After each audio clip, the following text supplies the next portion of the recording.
that symbol? That's a Phrygian cap. It stands for freedom, and that's a Masonic eye. Now those two come together in only one place. What's happening? What up, y'all? It's the Dot Connector, and Alex Jones, along with the rest of the staff at InfoWars, was horrified to learn that one of their best writers had been brutally murdered near his home in Austin, Texas. Jamie White was famous for the articles he would write throughout the years. He had a love for speaking the truth, and he had a heart for God. But the question everyone once answered is who killed Jamie and why?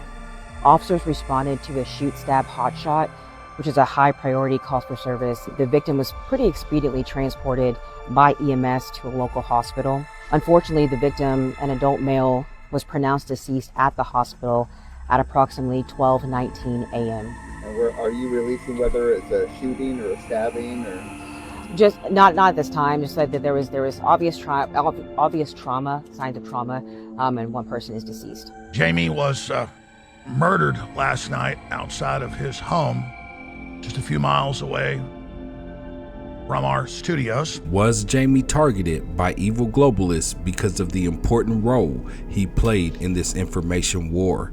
Jamie dedicated his life to exposing the so-called elite every day. He once wrote on X saying, "I'm grateful to Alex Jones for bringing me on board to wage this information war against the globalists. We've only begun the fight. InfoWars never dies." Alex Jones described Jamie as the best writer on his staff, letting his viewers know that a few come close, but not as good as Jamie. According to Alex Jones, Jamie wrote 6 to 7 articles the day before his untimely death, showcasing his dedication and his journalistic skills. Jamie played a crucial role in keeping InfoWars alive, and those who want to see it die may have silenced him. It's time to connect the dots. This was his desk for breaking stuff on the news. He was up here 6-7 days a week. He was up here last night, Sunday night. The Dot Connector here. The transmission is unstable, but we're holding the line. Stay tuned. The final piece is about to be revealed. Family, I'm very concerned about food shortages coming to America. No, not local or short-lived shortages. I'm talking about a national food shortage that will affect everyone, everywhere, for a very long time. Would you be ready if that happened? Probably not. That's why I urge you to get some long-term storage emergency food from my friends at My Patriot Supply. They're the original Patriot Survival Company. Over the past decade, they've served millions of American families like yours. Their mission is your survival, and right now you can save 25% on a 4-week kit of emergency food that will save the day, probably soon. This 4-week kit has a wide variety of delicious food that provides over 2,000 calories per day, the right amount for optimum survival. Go to uptvsurvival.com so you can claim your 4-week emergency food kit and save 25% in the process. Order a tasty starter kit for each member of the family, and they'll ship everything quickly and discreetly to your door. That's uptvsurvival.com.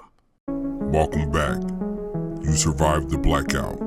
The greatest show in the universe continues. And we are the Dot Connectors. I'm Sally Hernandez. Police on the scene in East Austin at Douglas Street and Old Torf Street. A 911 call came in just before midnight last night. Bear Tryon has been there for us within the last few hours to figure out exactly what police are saying from that investigation. Good morning. Police really releasing few details about what happened overnight, but this is what we do know right now. Police say they actually found the victim here in the parking lot of this apartment complex. EMS ended up taking that man to the hospital where he later died. Right now, police will not say exactly if he was shot or stabbed, only saying that he had obvious trauma. Homicide detectives still on scene, as I mentioned this morning, collecting evidence. We've seen also a lot of activity in a second floor apartment where they've been taking evidence bags out. Right now, police say they do not have any information about a suspect, and they're asking if you know something about that to contact them. You can also remain anonymous using Crime Stoppers. Jamie White wasn't just a writer. He was a warrior in the battlefield of deception, a truth seeker in a world that thrives on lies. Every day he tore the mask off corruption, exposing globalist agendas and government overreach. His words held power, cutting through the mainstream fog like a blade. His articles were cited across alternative media, making him an undeniable force in independent journalism. But power invites enemies, and Jamie had many. Alex Jones has long warned that InfoWars is under attack from all directions, financially, legally, and now, possibly, physically. Jamie wasn't just reporting the news, he was challenging an establishment hell-bent on suppressing dissent. Did he pay the ultimate price for daring to speak the truth? You know, I'm still so amazed that people don't know that Obama passed that law, signed that law in December 2012, and they kind of fell into The propaganda thing? Yeah, where it said The that propaganda doctrine? Yeah, so The government can lie to you legally? Yeah, it's like, please. Yeah. That should be like front page. That should be a front page banner every day. That was I remember when that happened. That was a really big deal to me. Yeah. Because it wasn't super secret. Like it was covered by the mainstream media. Yeah. But they were covering it like it was like, yeah, like this is great, they're saying it'll do the opposite of what it does, oh, this will crack down on propaganda. It's like, but you just made propaganda illegal. No.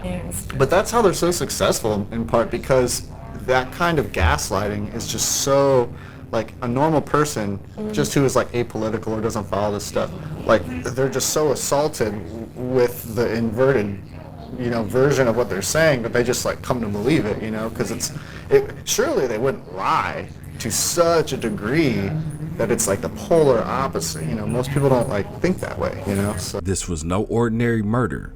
It reeks of something much darker. Jamie's name had already been etched onto a Ukrainian kill list last year, a list that has been linked to high-profile assassinations.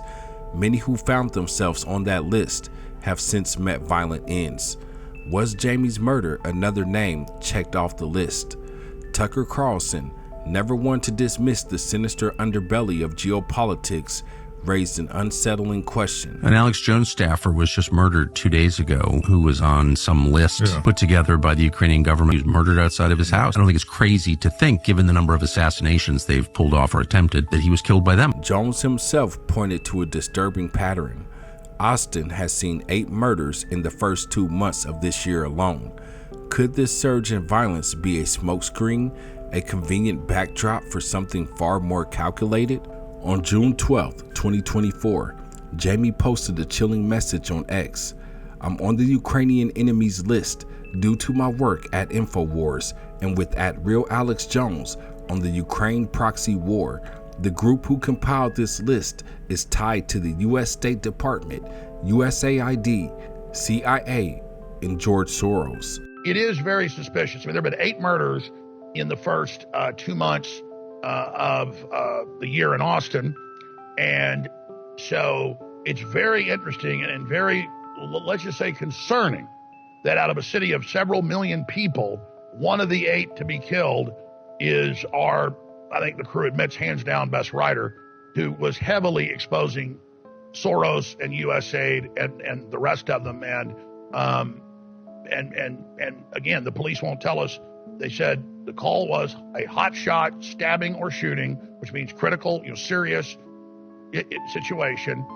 And again, they got there within 2 minutes of the 911 call, got to the hospital within 15, and then he died as they rolled him in, according to the police. What the captain told me. The police told me. And I've been to your studio in the heart of Austin, Texas, a very liberal stronghold in the heart of a very red state. I'm wondering, do you become a target, Alex? I mean, do you not want to leave Austin, Texas? And again, I'm not suggesting this is a crazy liberal, but we'll certainly find out over time. But it strikes me as, why do you want to stay in that hellhole of a liberal bastion? Well, that's the obvious question, and that's why we have armed security here, and then we are also armed. I mean, I like a good .357 small, lightweight revolver because I'm good with all of the other guns, but it's not going to fail you. It's very safe. and then I can defend myself. If somebody pulls a gun or comes at me at 30 feet away, I can shoot him right between the eyes or right in the chest. And I carry this on me at all times. And then I've got an assault rifle, and I'm in the trunk. And a lot of times, if I'm having some heat, I carry a semi-auto 12-gauge shotgun. That way, if I got to defend myself, I don't kill people in their houses with the buckshot, but I get who I'm defending against. And so, yeah, look, we've had infiltrators break in the building before.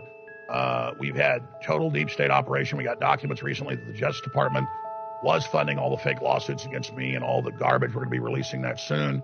The Trump administration on day 2 mailed it to us and said, check your mail. An FBI disk of Obama listing me as a national security threat in 2013. I've had ongoing cases open on me in grand juries. Since then, I did release that 5 weeks ago. You bring up a good point, though. Target. So the thing could have been, they could have, it is a possibility that they could have waited and followed him home and then killed him. Jamie White's work on Ukraine was relentless. He exposed the shadowy connections between Western intelligence agencies and the Ukrainian government, often pointing out how globalist elites manipulated the conflict for their own gain. His articles dissected the roles of NGOs, defense contractors, and intelligence operatives operating behind the scenes, ensuring that billions in taxpayer dollars flowed into the pockets of power players. Jamie wasn't just reporting, he was pulling apart a carefully woven illusion. He argued that the Ukrainian war effort had become a massive money laundering operation designed to benefit a select few while ordinary citizens suffered. His hard-hitting journalism put him directly in the crosshairs of those who wanted to keep these operations hidden. One of his most controversial articles questioned the involvement of the CIA and NATO-aligned groups in Ukraine, suggesting that proxy wars were being waged under false pretenses. He highlighted leaked documents showing US-backed covert activities in Eastern Europe, which he claimed were orchestrated to justify continued military spending. Not long after publishing that piece, Jamie found himself facing online threats and warnings to stop digging. Could his investigations into these clandestine operations have been the final straw? Was his murder a message to others who might follow in his footsteps? Last year, Jamie's articles were cited in several independent reports that cast doubt on the official war narrative. Shortly after, he found his name on the Ukrainian kill list, a public database of individuals deemed enemies of the state. Many listed have met untimely deaths, often under mysterious circumstances. Could Jamie's fate have been sealed the moment he challenged the narrative? Were powerful forces ensuring that his voice would be silenced before he could expose more? The eerie silence from mainstream media regarding his murder only fuels speculation that this was no ordinary crime. Austin police confirm an InfoWars reporter was the victim of a shooting in Southeast Austin late last night. Jamie White was shot at an apartment complex on Douglas Street. Police say he may have interrupted someone who was breaking into cars in the parking lot. White worked for conspiracy theorist Alex Jones' website InfoWars. Jones announced his death yesterday. Police have not made any arrests and are asking anyone who had their car broken into that night to call them. Now it's breaking. Just broke 10 minutes ago. Like I told you, Austin police say InfoWars writer Jamie White possibly killed by car burglars. So, Jose Garza. Or was it Ukrainian hit team meant to look like car burglars? Either way, it's Soros. Either way, it's the deep state. The official story? Jamie White was found laying in the parking lot of his apartment complex, lifeless with signs of trauma. Authorities suggest he was simply in the wrong place at the wrong time, interrupting a car burglary gone wrong. A coincidence or a convenient narrative? While the police claim to be investigating, Jones is calling for something bigger, a federal probe. Jamie White was more than a journalist. He was a beacon in the darkness, a relentless seeker of truth in an age of deceit. His work will not be erased. His voice will not be silenced. And his killers, they will be exposed. But as always, I gotta know, what are your thoughts? Sound off in that comment section and let me know. Thank you for watching, and remember, stay vigilant, Stay informed and always connect the dots. My name is DevinWorlds, and we are the Dot Connectors. Peace. Whether it's Ukrainians or whether it's just criminals that know it's a happy hunting ground because of Jose Garza. When I say he's the worst DA of all the Soros people, I mean, he literally, he is spectacularly bad. Throwing the book at cops that defend themselves.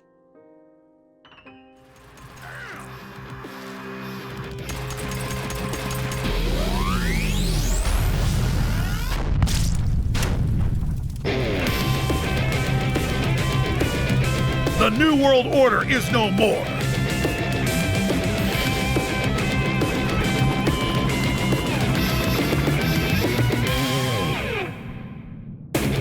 Mission complete.